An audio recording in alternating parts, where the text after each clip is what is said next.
G'day everyone, my name's Nick and I work for OmniTouch Network Services. We sort of jokingly say that we build mobile networks where other people aren't stupid enough to try. We've got some photos of some of the places we work. So here in Australia, we built the network on Norfolk Island in the Pacific. Norfolk is known for having an even higher percentage of the population descended from convicts than the rest of Australia. And we also work on Christmas Island in the Indian Ocean, where the crabs outnumber the humans 110,000 to 1.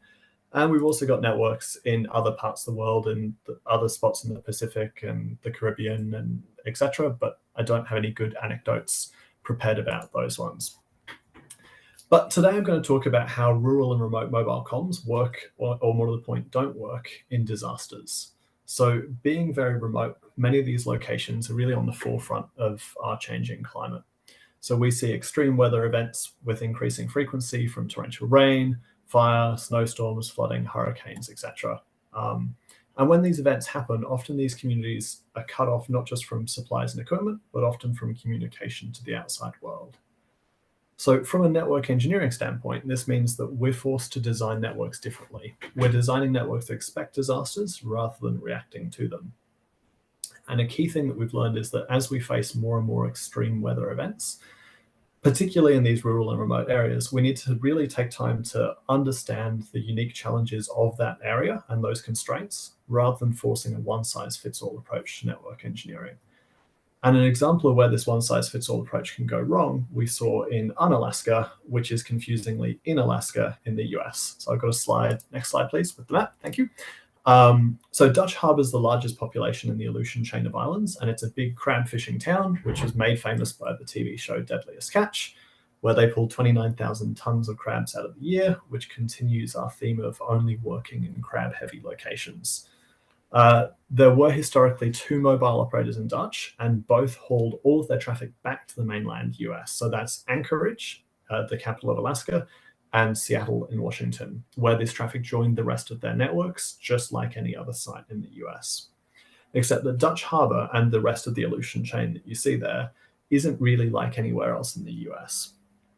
So the problem we have is that when you haul all this traffic back to the mainland, it doesn't really take into account that the climate in Unalaska is pretty unique, and the network needs to be built differently to accommodate that. The storms can get so bad that the satellite links will go down. There's no submarine cables, and when that happens, there are no comms. There's a photo there of one of the guys who works for our client in Alaska de-icing their satellite dish with a squeegee on a pole to try and keep it on the air. But it's not uncommon that when these storms happen, that the satellite link just goes down entirely. It's just snowed out, the signal can't get through. Now, the locals largely accepted these outages because they're a community that's got limited digital literacy due to only getting access to the internet in a relatively recent time compared to many other people. And so often they're not as reliant on comms as the more urban communities. But one scenario of where this went terribly wrong was during a storm, and a teenager was driving home and blew a tire in her car. Because the storm had taken out the satellite link, she couldn't phone for help through either of the two local mobile operators. Even though their cell towers were powered up and should have been working, she couldn't call 911 or anyone to pick her up because everything was hauled back to the mainland. And that link was down. And tragically, she froze to death overnight. Now, that situation should have ended with her phoning her parents for a pickup, but instead it ended in her death. Now, from a network engineering standpoint, this is preventable. If the satellite is down to the mainland US, it's understandable that she shouldn't have been able to phone the mainland, but it's not acceptable that she shouldn't have been able to call locally. It's a prime example, I guess, of the needs of the users not meeting the reality of the design network. Emergencies aren't always the big bushfires or floods. Sometimes they are just a regular situation that's made worse by a lack of comms. So in response to all this, we were brought in to build a new network, first in Dutch, and now we've rolled it out to the rest of the Aleutians that wouldn't face these same issues. It needed to be locally survivable, which meant that it would keep working even if the link to the outside world was lost. But this distributed approach isn't something that's new. It's something that's kind of been lost in the shift to cellular networks, but it's certainly not something that's new. Your old school fixed line telephone exchanges always had this capability. Even if there were no trunk lines available, you could still phone the local phone numbers on that local exchange. And this is precisely the approach we ended up taking. And so now if you make a mobile call to another person in Dutch Harbour, that call doesn't leave Dutch Harbour. It means if you're in a storm and your car breaks down or you need to call someone to pick you up, you can, even if the satellite link is down. Now, what we've built in Alaska is one example of a very specific place-based problem with backhaul, but it's part of, I guess, a broader need to understand that not every location fits that cookie cutter network design template that we're moving towards. This move to a sort of centralized architecture and one size fits all approach often fails to take into account that local communities can make a world of difference in an emergency, and that not everywhere is serviced by a sort of redundant ring of fiber. Solutions for these sort of remote and rural locations need to take into account the conditions of those areas. If we jump to the next slide, I've got some photos. Sorry, you're already on the back one, sorry. So issues like unreliable mains power have always been an issue for Australian comms networks. The photo on the bottom right there is from a 1970s Telecom Journal of Australia, where when they were building Telecom was building the link across the Nullarbor, they started deploying wind generators to keep those off-grid sites powered. But the issues they ran into in the 70s with unreliable AC power, we're still seeing today. And I guess that feeds into a key policy question, which is in regards to, is the internet or communications an essential service? And if it is, then we need to put more consideration towards how we approach connecting these unique and challenging areas. Now, to give credit, this is something the government is embracing and supporting. We've got programs like the Telecommunications Disaster Relief Initiative that have subsidized installation of backup power systems for cell sites like batteries and solar, etc. And they've got an innovation round that's hopefully going to yield some new approaches to industry. We've also got programs like the Mobile Hardening Program and similar that all aim to try and keep cell sites on the air as much as possible. We've also seen satellite direct-to-device services that may play a part in keeping customers connected when disasters impact terrestrial networks. We demoed SMS over non-terrestrial networks earlier this year with the Norfolk Island network. But I also think these aren't a silver bullet, and we really need to temper the expectations as to what level of service we can expect from these solutions, because they are extremely capacity limited, and how they would handle the huge influx of customers moving onto them due to an outage is still not really understood. Something that is fairly well understood and something that could potentially be implemented here in Australia is domestic mobile roaming. So for example, in the US, customers from AT&T can use T-Mobile's network wherever there's no AT&T coverage, and vice versa. We saw that when AT&T had a major outage a couple of weeks ago, that we had a large number of AT&T roaming subs connect to our Alaska network. Even though AT&T was down, they were able to use the network we provide in Alaska to stay connected. Talk of sort of domestic roaming within Australia has been ongoing for a really long time, but without much to show for it. Recently, there's been talk of temporary disaster roaming, where roaming's allowed only in specific conditions. It's a step in the right direction, but there's still a lot of unanswered questions about sort of what constitutes a disaster, what timelines to turn it on, and how long it would stay turned on for. And I don't really know if that approach is going to be able to respond fast enough or have enough visibility as the conditions on the ground or unfolding emergency scenarios to actually be a viable solution. Obviously, here in Australia as well, we've got the shutdown of the 2G and the 3G networks happening, which is having an impact on customers' ability to get help. Today, many devices on the market, or more to the point, in people's pockets, won't necessarily support making an emergency call through a different operator using 4G unless it's been specifically enabled in the firmware on that phone, which is very different to how 2G and 3G worked. Again, it's something that's going to get better, but on what timescale and really what cost? I guess it all boils down to the fact that customers trust that the network will be there when they need it. And over the past years of developing and building networks, we've seen firsthand that we really need that reliability. We've sort of handed out SIM cards to first responders, including the AFP tethering off mobile phones on Norfolk, and some work the guys on Christmas did to do with the COVID quarantine planes coming in to keep those people connected when they were quarantining on Christmas Island. But essentially, users trust that when they pick up their phone, it's going to work, and we've got an obligation to deliver that. Sometimes emergencies and disasters aren't just the wide-scale events like bushfires and flooding.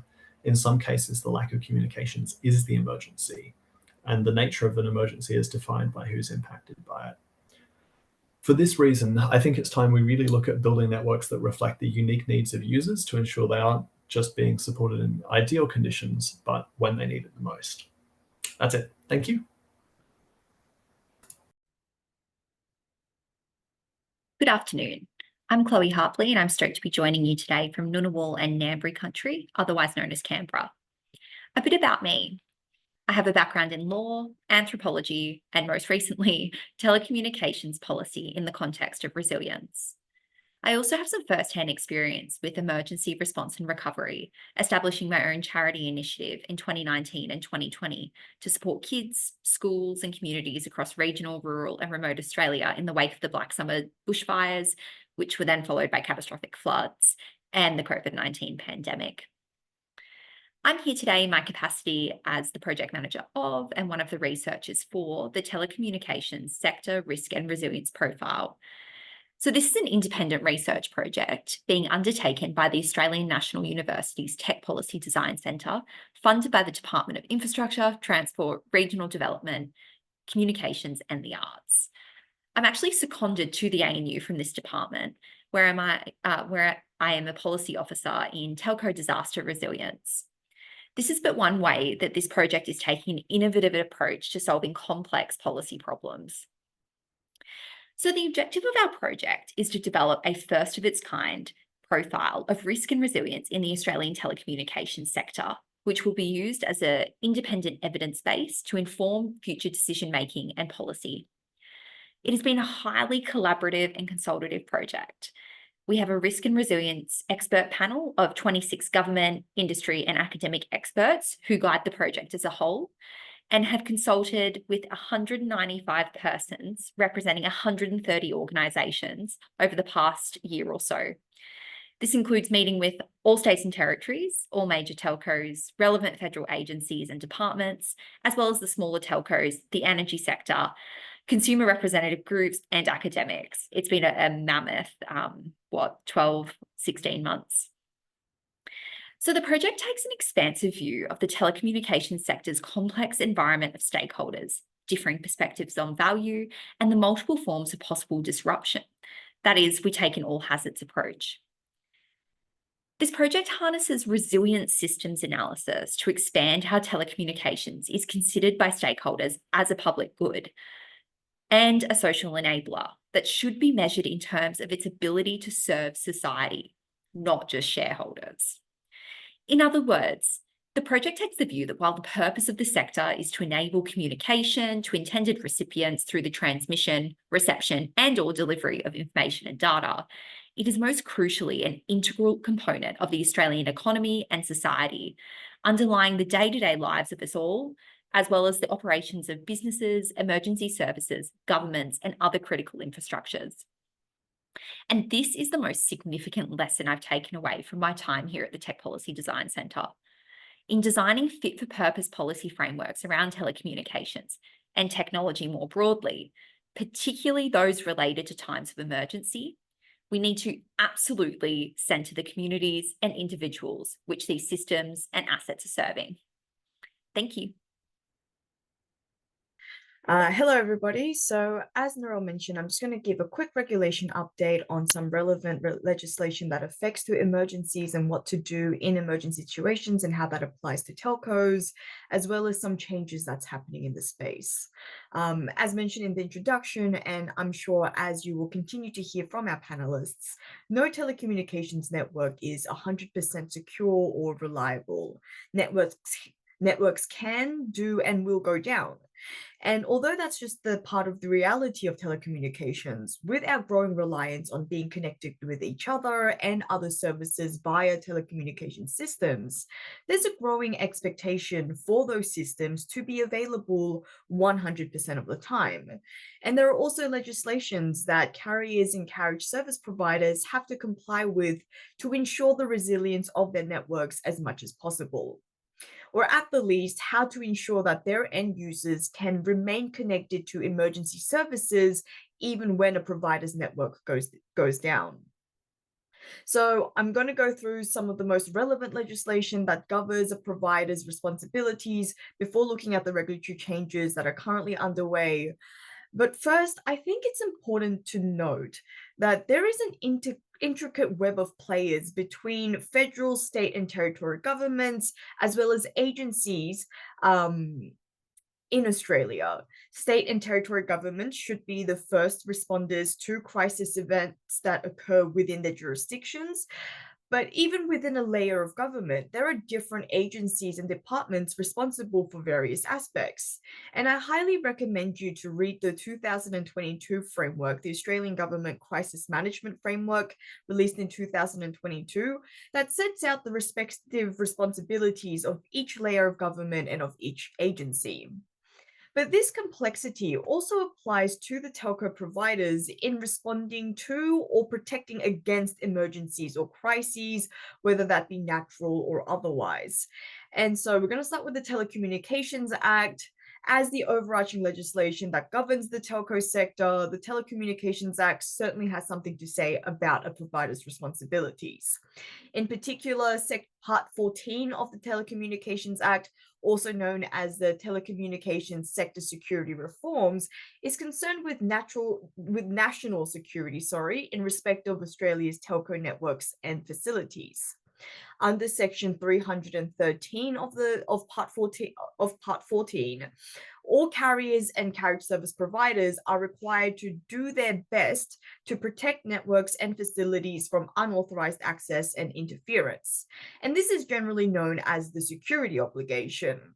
Whereas under Section 314A, carriers and nominated carriage service providers are required to notify the government of changes to their systems and services that are likely to have a material adverse effect in respect of their security obligation that I just mentioned, and that's generally known as the notification obligation. But the TSSR is more concerned with national security risks as opposed to general vulnerability or the possibility of a telco network going down. So we have the Telecommunications Consumer Protection and Service Standards Act, where in general, providers have to ensure that they meet service standards that are set by the Act, as well as the Telecommunications Customer Service Guarantee Standard. And failure to meet these standards may mean a provider needs to compensate the customer. Now, where failure to meet standards is due to situations outside of a provider's control, such as natural disasters, the provider is exempt from having to compensate the customer. But where a provider's network is down for prolonged periods, which we have seen recently, and that's due to the provider's own failures to ensure the reliability of its networks, these standards then do apply. We also have the Telecommunications Emergency Call Services Determination, and recognizing the important role that telcos play in connecting people to other services, in particular to emergency services when in times of emergencies. There is also the Telecommunications Emergency Call Services Determination, and this is overseen by the ACMA. And some of the most relevant obligations under this determination is that providers must provide end users with access to emergency call services, whether that be on their own network or on another provider's telecommunications network, meaning that providers must have arrangements in place with other providers to carry such emergency calls. Providers also must maintain proper and effective functioning of their networks and facilities that are used for the carriage of emergency calls, ensuring that their networks have diversity and redundancy. And in the event of a significant network outage, providers are required to undertake welfare checks on any end users who made an unsuccessful emergency call during such an outage. And also supporting the determination is the C536 Emergency Call Service Requirements Industry Code, which requires or which ensures the operational effectiveness of the determination. But something that's of note here is that our responsibilities are growing. Given our growing dependence on telecommunications, government and regulators have also recognized the need for more robust laws surrounding the security and resilience of our networks. And while inconsistent and complex laws have meant that the telco sector is not technically an essential service with all the legal implications that that term carries, or at least it's not considered an essential service across all Australian jurisdictions. In effect, it is being increasingly perceived to be, and therefore also increasingly treated to be, an essential service, resulting in greater laws that govern its operation and resilience. And this is actually one of the goals of the 2021 Australian Infrastructure Plan, a broad roadmap to improve Australia's infrastructure, where recommendation 7.1 centers on the recognition of critical telecommunications as an essential service across the Commonwealth and all states and territories, particularly in order to assist communities during emergencies. And this push for telcos to be considered an essential service is perhaps best demonstrated by the recent changes where our sector, where the telco sector, was deemed a critical infrastructure sector under the Security of Critical Infrastructure Act, or the SOCI Act as it's well known. And on top of the asset register and the mandatory cybersecurity incident reporting obligations under the SOCI Act, the government is actually currently working on quite drastically changing the security legislative framework as it applies to the telco sector. First is switching on the risk management program rules, which will mean that telcos have to undertake risk management from an all hazards approach, and will also likely mean that you need to comply with one of the cybersecurity standards like the Essential 8 maturity model or ISO 27001. But it will also involve changes to the Part 14 TSSR provisions I discussed before, so that they sit actually outside of the Telco Act and that they sit within the SOCI framework. And now I could make a comment about the regulatory burden associated with a new market entrant having to look at another legislation about some of its most key obligations that relate to ensuring the security and resilience of its network, and having to look at another legislation rather than the overarching Telco Act. But I think this is actually indicative of the government's approach and their perception and government's perception of telcos. We're not a standalone, isolated industry, but we're an integrated, and we're key to the whole economic and social life of Australians. There is also the Senate review into Australia's capability to respond to natural disasters, including the role of telcos. It's worth noting that this review commenced in late 2022, and so well before the recent big-scale outages. And it's also not solely concerned with telecommunications, but it's not surprising that the recent hearings have focused on telecommunications, especially in light of the Optus and Telstra outages, as well as the power outage in Victoria that resulted in telco networks to go down. And while this review is still ongoing, the sort of things that we can expect out of this review is temporary emergency roaming arrangements, which I understand the Department of Comms are already looking into alongside the National Emergency Management Agency, or NEMA, while Telstra is actually currently testing the technology. And NEMA and the Department of Comms are scheduled to report to the ministers by March of this year, so on the feasibility of deploying temporary emergency roaming. So once government is able to review and respond, then it's likely that we'll also see a report soon.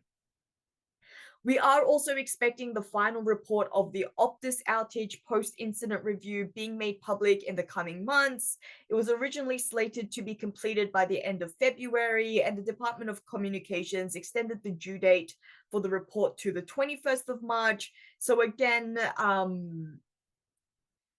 we should be seeing that soon once the government has a response.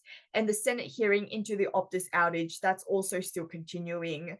The second hearing that was scheduled for early February was cancelled, but there's no doubt that this outage is still very relevant, especially given the 000 outages experienced on Telstra's network in 2024. And I suspect that this may also be considered by the Senate hearing. because there hasn't been any announcement on any formal inquiry being undertaken specific to the Telstra outage as far as I know, but there's no doubt that this will still be on government and regulators' minds while they consider all of the other regulatory reforms currently underway. And similarly, I'm sure that the interrelationship between the telecommunications and the energy sector will continue to be relevant in the independent review that is being undertaken by the Victorian government in response to the power outages suffered in Victoria just last month due to the storms. And that really is quite a number of wide-scale outages that we've experienced in recent months in Australia. And I'm sure we're about to hear really soon that we should only expect more outages going forward, especially as climate change gets worse. And on that note, the final regulatory reform underway is the review of the G596 Communication Support for Emergency Response Guidelines. And this is an industry guideline that sets out the procedures for handling of incidents that require coordination and communication support for emergency response on an ad hoc basis. And the aim of the review is to identify any existing issues or gaps with the guideline. So if you have any operational experience with this guideline and its effectiveness or lack thereof, then feel free to discuss it with us to inform our submission. Submissions to Communications Alliance is due 28th of this month, 28th of March. Or if you have any thoughts or concerns on any of the other regulatory items that I mentioned before, like the SOCI reform, in relation to the security obligations under Part 14 of the Telecommunications Act, or any of the reviews underway in relation to natural disaster resilience or the outages, then please do get in contact with us. But without much further ado, I will hand it back to Norel. Thank you. So we're really talking here about emergencies, mainly during natural disasters. But as Nick just pointed out, these extreme events are becoming more and more common because of climate change. And we need to design to expect that these things are going to happen. So I think that was a really, really interesting observation. And also your reference back to an essential service and telecommunications being routinely seen now by everybody around us as an essential service. Yet here in Australia, if you use the term essential service in a regulatory context, it has a legal meaning. That means there are rules and obligations that you have to deliver to, that you can't cut people off. I mean, if it was water, then you can throttle the water back to a trickle, which is just enough to keep so many people alive for so many days. But I don't know how you can throttle back telecommunications to be enough to keep people alive. So that's, I don't know what those definitions mean. The other fun thing within Australia is that telecommunications is a federal thing. So yes, we have an oversight committee, just like Simon was talking about earlier, and that oversight committee is set up by the federal government, but each of the emergency services, similar to in New Zealand, theirs is local government. Ours are state-based. So each of the states, so while federally telecommunications is federal, but emergency services are all delivered by the states, and the rules and obligations around emergency service delivery and also essential service delivery are state-based. So there's some fun interactions there. I didn't know that my emergency would be different in Western Australia as it would be here in New South Wales, but apparently we all, I'm tempted to say die differently, but that's probably a little bit too far for a joke. So there are interesting handoffs between all of that, which need to probably be considered there. And the coordination effort that Simon referred to, I think is really been an important thing to have in place. So yeah, we're talking really about fires, floods, cyclones, pandemics, and Nick there having to suddenly deliver things to people on Christmas Island who've all of a sudden been landed because, hey, there's a pandemic on. Okay, so what are our questions? What do the three of you think are the biggest challenges in delivering communications in emergency? If you wanted to say your top three, So I think we should probably go back to Chloe. Chloe, what do you think, particularly from a consumer perspective, what are the biggest challenges in delivering communications in an emergency? When I think about that, I think back to a story one of our risk and resilience experts on the project told us about 12 months ago now, and he worked in the wake of the Fukushima disaster over in Japan, which, you know, was this unprecedented event that really stretched the imagination of what constitutes an emergency and how consequences compound. And, you know, the example he used was you had a total loss of telecommunications. So then the question was, how do we contact people to, you know, deliver food and critical services? So they put posters on the street, but then the rain smudged the ink. And then also a lot of elderly people didn't have access to their glasses because they fled so quickly, so they couldn't read the posters. And I think that's just a prime example of, like, I'm not sure as a nation whether we've thought through scenarios of total failure. I don't know if we've thought about, you know, the differential impact of consequences on different members of the community, and have we actually learned lessons from past emergencies? So I think in delivering communications in an emergency, you know, it's about ensuring ways that, you know, we think about accessibility, we think about intersectionality and the realities of consumers, but also when shit totally hits the fan, like, we need to be ready to improvise. So, yeah. Well, I think we heard that from Simon, where he had helicoptered in field teams to drop and running fibres. Like, I have visions, it's just like the, you know, tin cans at the end of string, but no, it's optical fibre being run by a helicopter. Simon, what do you think are the biggest challenges in delivering communications in an emergency? Yeah, I mean, there's quite a few, to be honest. The biggest one is obviously, we talked about it, is the availability of power. Yeah, without power, it's, you know, there is obviously mechanisms to do it, but then you've got logistical issues, etc. So power is probably the biggest challenge that we have. The second one will be getting access to the site. You know, depending on potentially where it is. You know, as we talked about, you know, we had to fly people into Gisborne in a helicopter, not knowing, having any comms. We had no idea what Gisborne was like when we flew these people in. You know, we didn't know where they were going to stay, didn't know how they're going to eat, didn't know any of that stuff. But we had to find the right people literally just to find the Gisborne and figure that out for themselves. So did you send them in with survival packs themselves? Yeah, they had a little bit of rations and water and things like that. But yeah. Wow. Yeah, so we once they got there, they kind of realised the society was still intact, but we didn't know that when we sent them in.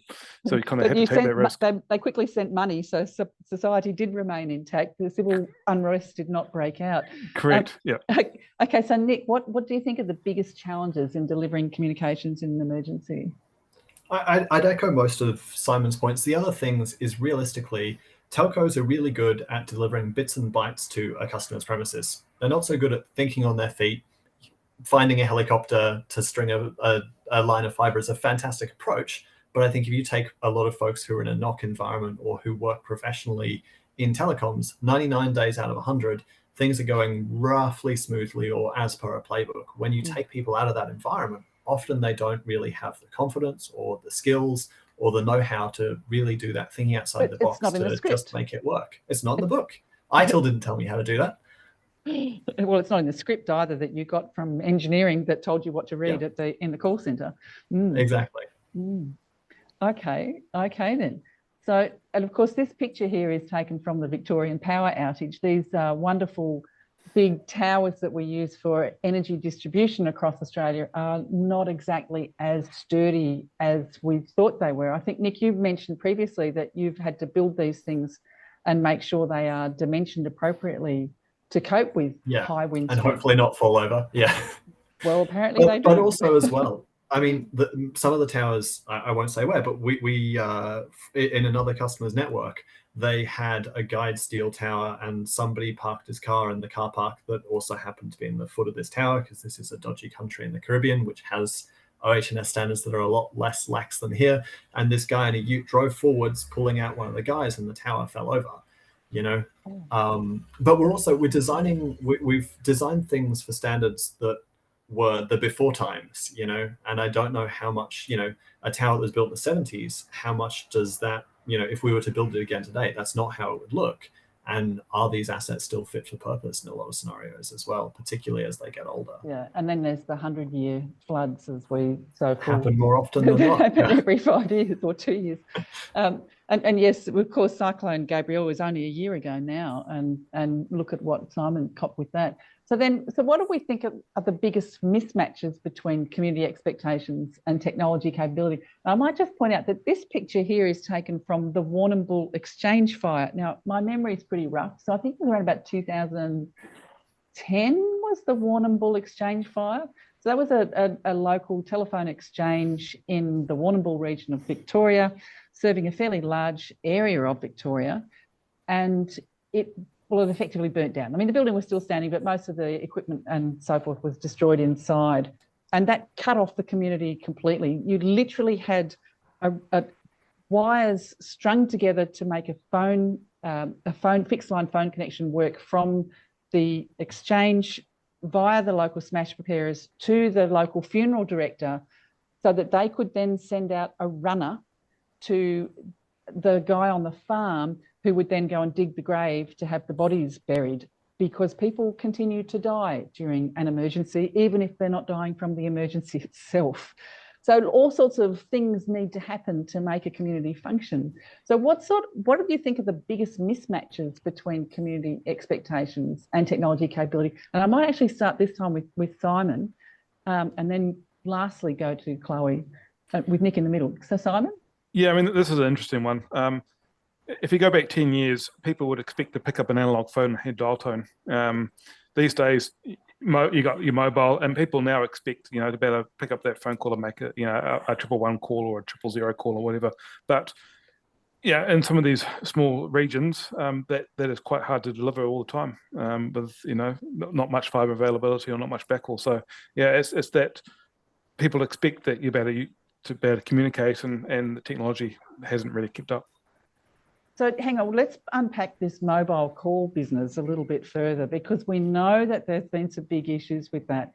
Last year, during the Optus outage, people did try to make phone calls. And of course, the way the mobile standards are supposed to work is that if you can't reach your own provider of mobile services, even if you've got no SIM card in there, you're supposed to be able to automatically fail over to whatever provider you can attach to. Now, Nick, you've done some examination of this, haven't you? What's the truth?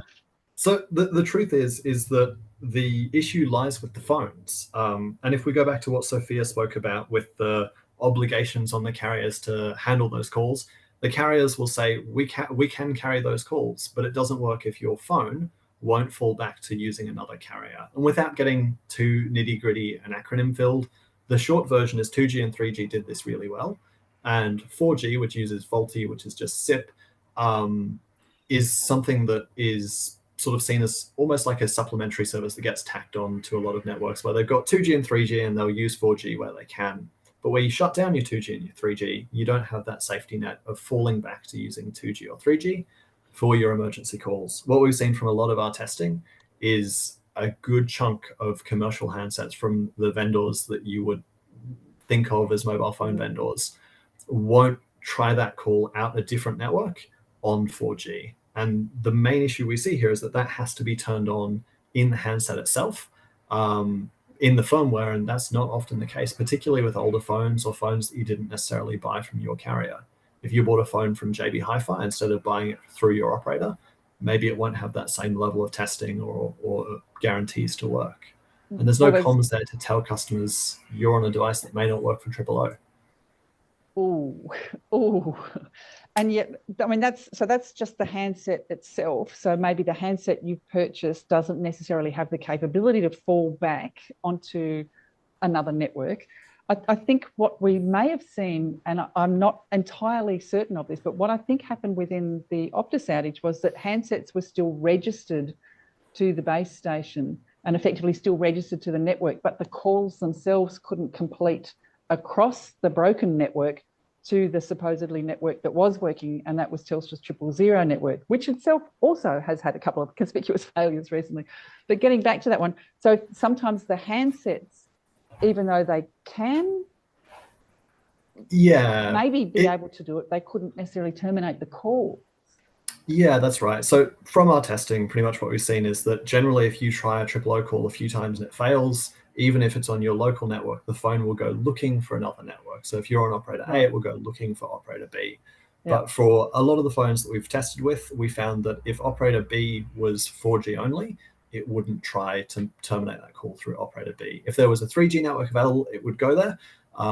And the lovely 000 operators have answered a lot of test calls from me where I go, just checking this a test call, and they go, yep, loud and clear, and that's that. But yeah, that's been the testing from what we've seen, and that was 3 or 4 months ago we were doing that testing and seeing those same Oh, results. so It's getting there's better. a few, yeah, But that's, yeah. and of course now the networks are going through a process of turning off their 2G and 3G networks completely, refarming the spectrum and going up completely to 4G. Now that's, so Chloe, what do you think are the biggest mismatches here? I think the biggest one I've observed is the inevitability of outages occurring particularly in times of emergency, and this expectation from consumers that they will have connectivity 100% of the time. And something I was reflecting on earlier today when I was thinking about how interwoven telecommunications are into the day-to-day of our lives is when we think about particularly younger generations, they don't know a reality that's without instant telecommunication services. You know, they're linked intrinsically to their handheld devices and having that real-time connectivity. And I think as we think about informing communities or the public about telecommunications outages and kind of communicating that understanding that, hey, there will be an outage in an emergency, particularly as we think into the future, we really need to account for those generational differences, I think, in the way we've experienced technology. That's yeah. So if people have their chemist prescriptions or their doctor's prescriptions for them for their medications on their phones, and they can't reach the network to get. Well, you so even think about, I had a Gen Alpha describe to me the other day that a debit card or an FPOS card is the equivalent of like a bank check now, because everyone just uses their phones to access FPOS services. So even down to that level, you know.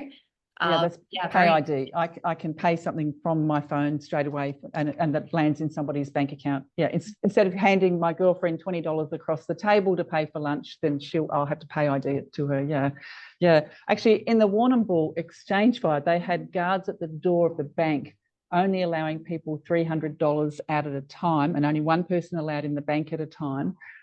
They all reverted back to using paper slide FPOS, well, not FPOS, but credit card things, and lots of paper IOUs where people were writing, I owe you $20, love Narelle.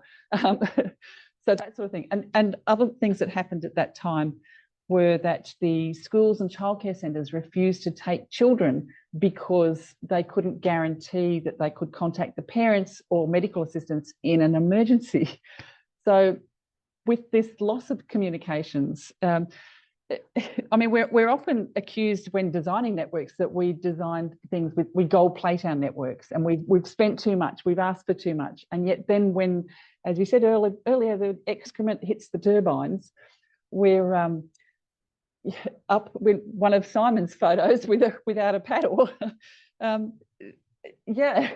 So how do we? I think really the next part of this is, how do you think these challenges are best solved? So we've talked about, really, it's power, it's access, it's food, it's the ability to think on your feet, it's networks being able to work, and technology, not making technology assumptions.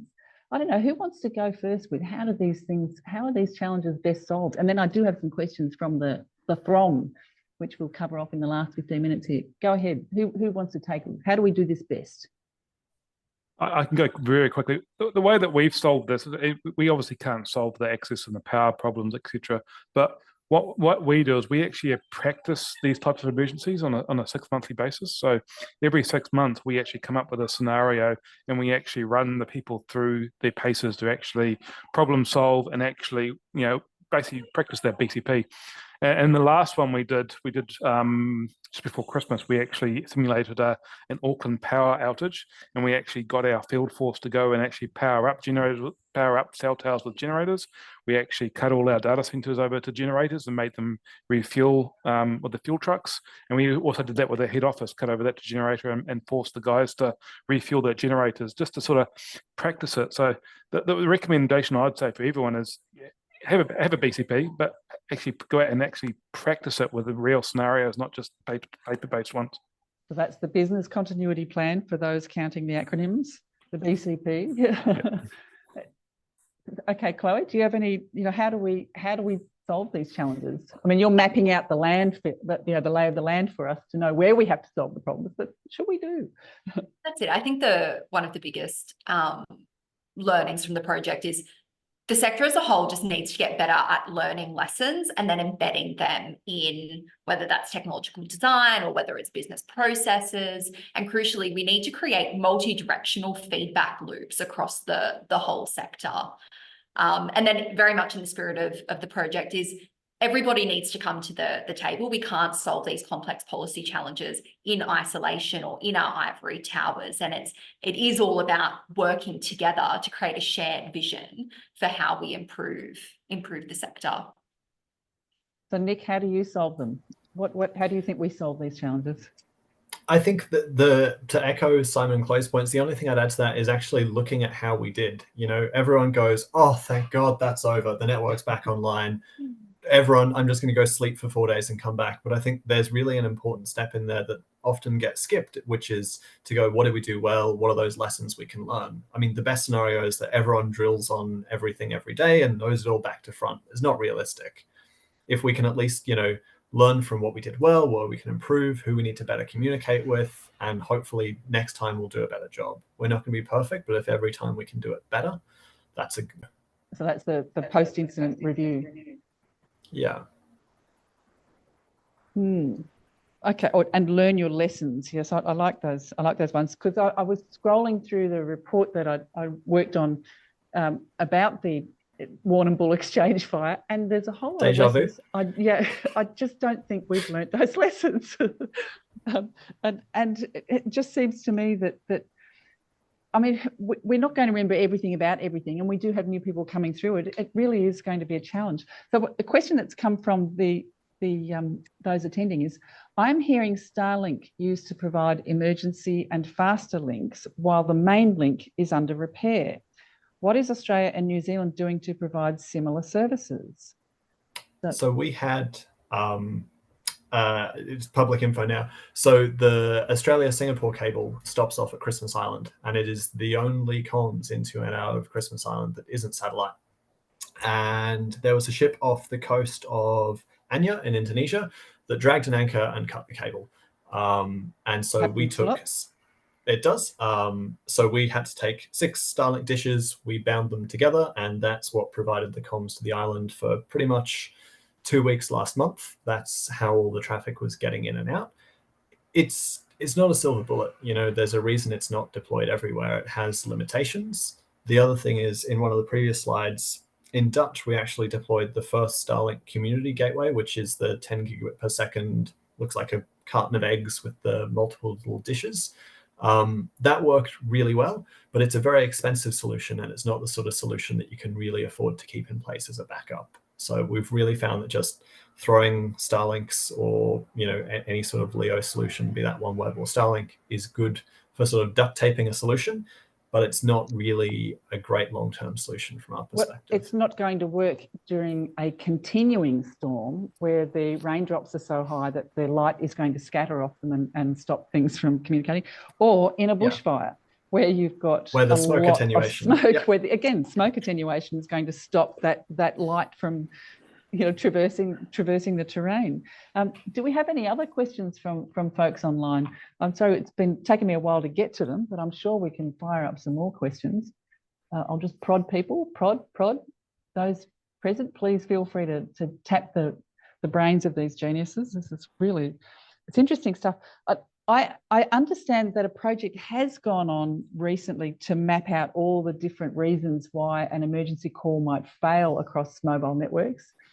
So I really look forward to seeing that information come out, and hopefully somebody will either leak that information to me or send it to me openly and publicly so that I can analyse it. It's interesting, Nick, you say that SIP, that's the session initiation protocol, which is the main protocol these days used for voice.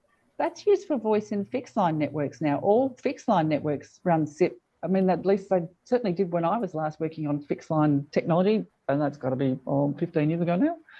Yeah, I mean, look, we're certainly getting there. I mean, old school PSTN is still SS7, running ISDN user part, and every year the year starts and I go, this is the last year I'll deal with SS7. And come January, about 5th, I'm somehow elbows deep in old school legacy stuff. So we're certainly moving there for sure. But until we've got 100% of that fixed line PSTN network switched off, it's still not going to be SIP across the board. Yeah. Yeah, it's certainly easier to move SIP traffic than it is to move SS7, TDM links, for sure. You'll consolidate onto one single or a couple of call servers, which you can then have backups around the place, or potentially. Yeah. Anyway, I'm getting down into. You can snapshot them. Yeah. Yeah, exactly. You can snapshot them. You can deploy a new one. You can drop them from helicopters, probably, with Simon's little team. But yeah, I bet that's not exactly real either. Do I have a new question come up here? Let me just prod. No, that's still the same one, and now that's answered. So any other questions coming from folks who are attending? Let me think up another one then. I'm sorry, I'm sure I had one there. Sophia, how do you think that the regulation can cover off some of these questions? I think I should probably bring her in and dob her in a bit here, but then I've got to go to mute if she answers it because we'll echo. Go ahead, Sophia. What do you think about these sorts of regulatory approaches to fixing it? I think because this has been obviously an issue for quite some time, and something that I think came out from the Optus outage was that there are regulations in place that are supposed to help telcos as well as emergency services deal with this. And I think sometimes the problem might be that regulators haven't actually thought out, what are the practical implications in actually putting regulation into practice? Does the regulation, is it fit for purpose? And I think that's something that really came out through the Optus outage. We have the TSSR in place already. If there are policies in place to make sure that telcos are making sure that their networks are resilient, notifying governments to make sure that of any changes to the networks that might make their networks a little bit more vulnerable, and yet outages still happen. And I don't think, and I think that's why there has been such a, there was such an outcry, and there are multiple inquiries going on focused on just one network outage. And I think something that was also clear, even from the Victorian storms that happened, there was an inquiry that happened, I think it was in 2021 when something like this happened again, and which is why we've got another inquiry going on. And so I think hopefully I think this came up earlier, we learn our lessons, and maybe this time around we'll finally get it right. No, we won't. And if I may just add on to that, I think something we've heard from this sector is it's really about the purpose of the policy, and perhaps it's time to kind of shake up the way that we're framing policy. For example, a lot of the kind of policy in this space is focused on asset protection and the resilience of particular assets, but maybe reframing that in terms of service availability for end users is a separate and crucial need that we should be pushing towards. So maybe there's also ways there that we can redesign the regulatory and legislative instruments to, make it the experience of emergency better for consumers and industry alike. The concept of regulating against performance standards as opposed to regulating technology is actually something that is music to my ears, because the idea of a bunch of, and I mean this respectfully, a bunch of politicians telling me as an engineer what to build, it really doesn't sit well. It does not sit well. And we certainly, back in the day here with NBN policy, we had the farce at election time of one side arguing for one particular type of technology and another side arguing for another technology. And that, I mean, it was just really farcical. So that actually brings me to the concept of fixed line networks. It was mentioned earlier, in the olden days of fixed line networks, where you picked up your handset and you went emergency, or you hit your 000 or whatever it is in Simon's country, or whatever it is in any other country of the world, but you picked up your phone, you hit 000. If there was a fire that had just gone through and burnt out the copper cabling into your house, you wouldn't have expected it to work. And people probably were more prepared because they didn't expect it to work. If now we've come to a point where we do expect it to work, I wonder if we've actually got a common infrastructure, which is the NBN. Now, I don't want to put NBN up for anything that they can't do, but what is it technically possible for us to have the sort of same level of handoff that theoretically we think should be happening with mobile networks on an NBN network, where we've got retail service providers sitting on top of a common fixed line infrastructure? If, for example, my retail service provider's backhaul got burnt out because of a whatever somewhere, could I default to another retail service provider using some magic in NBN systems? I mean, I know that that's not in the standard, it's not in the SIP standard, but is that possible? Could we code it up? I had an interesting conversation in a don't want to put myself in too much hot water here. I had a conversation not too long ago with someone about NBN's fixed wireless product in particular, because NBN's fixed wireless product in Australia is just LTE. And I said, what if we just enabled NBN's towers to enable 000 calls, so that in the event that your SIM card's operator wasn't available, but you're in an NBN fixed wireless area, which is a lot of, sort of peri-urban, as they call it now, parts of Australia, that call could just go through the NBN tower. And we spitballed it. This was over a spirituous beverage. And yeah, absolutely. There's nothing that stops it from working. NBN uses standard Ericsson ENO-Bs, just like many of the other operators here. Turn on the config, add a tiny bit of config to the network, and you could transfer at least the 000 calls from mobiles onto NBN's fixed wireless network. So that would work in some places, some of the time, for some handsets. Exactly. Yeah. Yeah, that's probably not going to hit the sort of reliability standards that people were hoping for. Oh, I've just looked at the time and realised it's time for me to do the thank you slide. Oh, whoops. And wrap up, because we've almost hit the time slot. So thank you so much for all of your time, folks.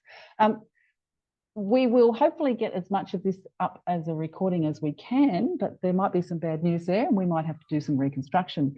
But thank you so much, Chloe, Nick and Simon and Sophia as well, for sharing your experience and your knowledge in this really fraught topic. And hopefully it's been useful for people and we can all move on and learn some more about it in the past. So a huge thank you to you all for this. It's just been fascinating. I will just do a couple of quick reminders. A reminder, apparently I had the time wrong. I'm getting worse at this, obviously.